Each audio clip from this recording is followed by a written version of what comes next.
प्यारे बच्चों, क्या आप ऐसे कमरे में सारा जीवन बिताना चाहेंगे जहां केवल सुख सुविधाएं, ऐशो आराम तो हों पर आज़ादी नहीं?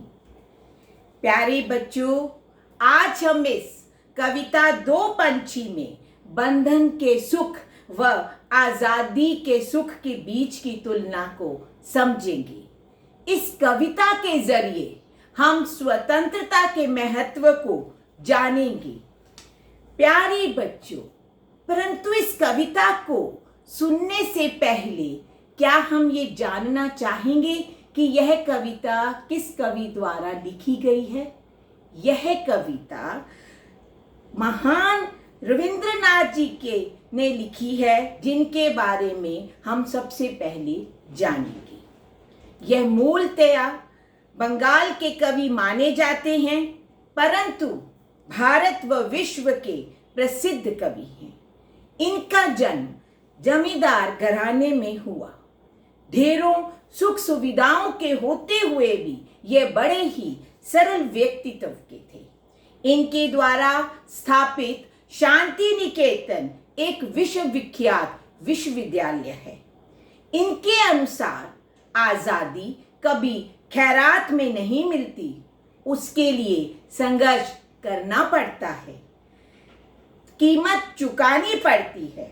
आज़ादी प्राप्त करने के लिए संघर्ष में सबसे पहले खुद से संघर्ष करना पड़ता है। इसलिए रविंद्रनाथ जी की मृत्यु पर गांधी जी ने कहा था कि गुरुदेव की देह खाक में मिल चुकी है, लेकिन उनके अंदर जो ज्योत थी, जो उजाला था, वह तो सूरज की तरह था, जो तब तक बना रहेगा जब तक धरती रहेगी। बच्चों, गुरुदेव का नाम भी इन्हें ही दिया गया था और साथ साथ उनके जीवन व्यतीत करने के तरीके से प्रभावित होकर इन्हें ऋषि भी कहा जाता था। रविंद्रनाथ ठाकुर जी की कविताओं का प्रमुख विषय प्रकृति मानव से होता हुआ समस्त पृथ्वी तक जाता है। दो पंछी कविता में पिंजरे में बंद पंछी और जंगल के पंछी के बीच संवादों के जरिए ऐश्वर्यपूर्ण गुलामी के प्रति है यानी कि घृणा तथा कष्टपूर्ण आजादी के प्रति मोह यानी कि अट्रैक्शन दिखाया गया है।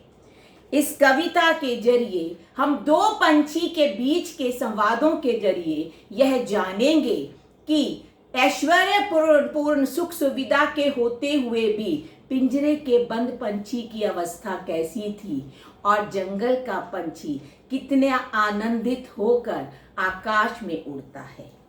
बच्चों, आप ये कविता के जरिए यह सुनेंगे और समझेंगे कि मनुष्य को केवल और केवल सुख सुविधा के लिए नहीं जीना चाहिए, अपितु स्वतंत्रता के जरिए ही अपने जीवन को व्यतीत करना चाहिए। सोने के पिंजरे में था पिंजरे का पंछी और वन का पंछी था वन में। सोने के पिंजरे में एक पिंजरे का पंछी जो था वो पिंजरे में, सोने के पिंजरे में था और वन का पंछी जंगल में था। जाने कैसे एक बार दोनों का मिलन हो गया, कौन जाने विधाता के मन में क्या था। कहते पता नहीं कैसे भाग्य से इन दोनों पंछी का आपस में मेल हो गया। वन के पंछी ने कहा, भाई पिंजरे के पंछी, हम दोनों मिलकर वन में चलें। पिंजरे का पंछी बोला, भाई बन पाखी आओ, हम आराम से पिंजरे में रहें। वन के पंछी ने पिंजरे के पंछी को देखकर कहा, पिंजरे के पंछी चलो तुम मेरे साथ वन को चलो। परंतु पिंजरे के पंछी ने उसे कहा कि तुम मेरी तरह ऐश्वर्यपूर्ण जीवन व्यतीत करने की सोचो। वन के पंछी ने कहा, नहीं, मैं अपने आप को बांधने नहीं दूंगा।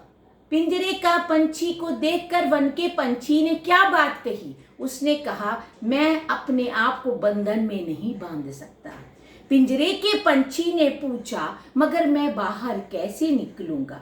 बाहर बैठा बैठा वन का पंछी वन के तमाम गीत गा रहा है और पिंजरे का पंछी अपनी रटी रटाई बातों को दोहरा रहा है जो कि उसे सिखाई गई थी या वह अपने आसपास के वातावरण से सीखता था। एक ही भाषा का दूसरे की भाषा से कोई मेल नहीं, क्योंकि वन के पंछी के अपने रीति रिवाज के अनुसार गीत थे, जबकि पिंजरे के पंछी के सीखे हुए सिखाए हुए रटे रटाई गीत थे। वन का पंछी कहता है, भाई पिंजरे के पंछी तनिक वन का गान तो गाओ। पिंजरे का पंछी कहता है, तुम पिंजरे का संगीत सीख लो। वन का पंछी कहता है, ना मैं सिखाए पढ़ाए गीत नहीं गाता। तो पिंजरे का पंछी क्या कहता है, भला मैं जंगली गीत कैसे गा सकता हूँ? जब तू मेरे पढ़ाए सिखाए गीत नहीं गा सकता तो मैं जंगल की भाषा को कैसे गा सकता हूँ, उसे कैसे समझ पाऊंगा? वन का पंछी कहता है, आकाश गहरा नीला है, कि बहुत बड़ा आसमान है जिसका रंग गहरा नीला है, उसमें कहीं ना कोई बाधा है। पिंजरे का पंछी कहता है, पिंजरे की परिपाटी कैसे गिरी हुई है चारों तरफ से। अब जो है दोनों एक दूसरे को अपने अपने बारे में बताना चाहते हैं। वन का पंछी उसे बताता है कि कैसी खुली हवा है, खुला आसमान है और कहीं पर कोई रुकावट नहीं है। लेकिन पिंजरे का पंछी उसे अपने रीति रिवाजों के बारे में बोलता है और कहता है। वन का पंछी कहता है, अपने आप को तुम बादलों के हवाले कर दो। लेकिन पिंजरे का पंछी कहता है, सीमित करो अपने को सुख से भरे हुए एकांत में अपने आप को। वो कहता है, वन के पंछी तू मेरी तरह सुख का जीवन जी और इस पिंजरे में बंद हो जा। वन का पंछी कहता है, नहीं मैं वहां उड़ूंगा कैसे? तो पिंजरे का पंछी कहता है, हाय तुम्हारा बादलों में ठौर कहाँ है, ठिकाना कहाँ है? बादलों में कहाँ बैठेगा? मेरी तरह जीकर तो देख। इस तरह दोनों एक दूसरे को चाहते तो बहुत हैं, किंतु पास पास नहीं आ पाते।